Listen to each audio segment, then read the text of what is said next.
बिल्लाहि मिनश्शैतानिर्रजीम बिस्मिल्लाहिर्रहमानिर्रहीम अल्लाहुम्मा सल्लि अला मुहम्मद व आले मुहम्मद।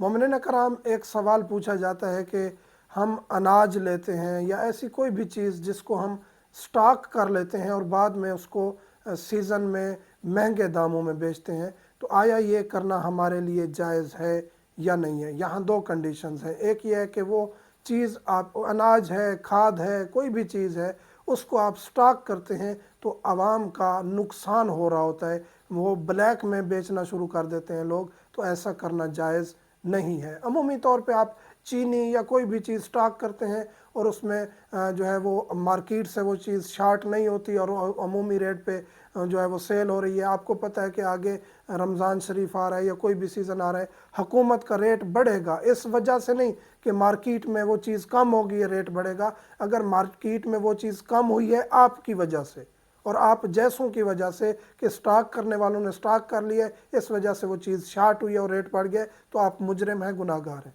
वैसे आपने कोई चीज़ स्टॉक कर ली है, बोतलें हैं, अनाज है, खाद है, कोई भी चीज़ है, और उससे आवाम को, हुकूमत को कोई असर नहीं पड़ा, नुकसान नहीं हुआ, तो उसमें आप उसको कर सकते हैं स्टॉक। गंदम है, चीनी है, आटा है, कुछ भी है, और बाद में उसको आप बेच सकते हैं, फ़रोख्त कर सकते हैं।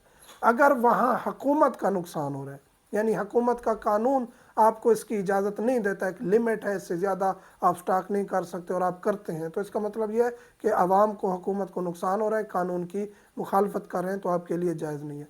तो इस चीज़ में दिक्कत करनी चाहिए। काफ़ी मोमिनीन इस कारोबार में भी होंगे, काफ़ी चीज़ें स्टॉक करने के लिए होती हैं और स्टॉक करने के बाद वो चीज़ें सेल हो रही होती हैं, तो उसमें दिक्कत करनी चाहिए, कहीं इसमें गरीबों का नुकसान हो रहा है या हुकूमत के कवानीन की खिलाफ वर्जी हो रही है, तो आप दोनों तरीक़ों में अल्लाह के भी मुजरिम हो सकते हैं, कानून के शिकंजे में भी आ सकते हैं। तो इसका ख्याल रखना चाहिए, और शरीयत फ़िक़्ह जाफ़रिया इस चीज़ की इजाज़त नहीं देती कि आप कानून की मुखालफत करें।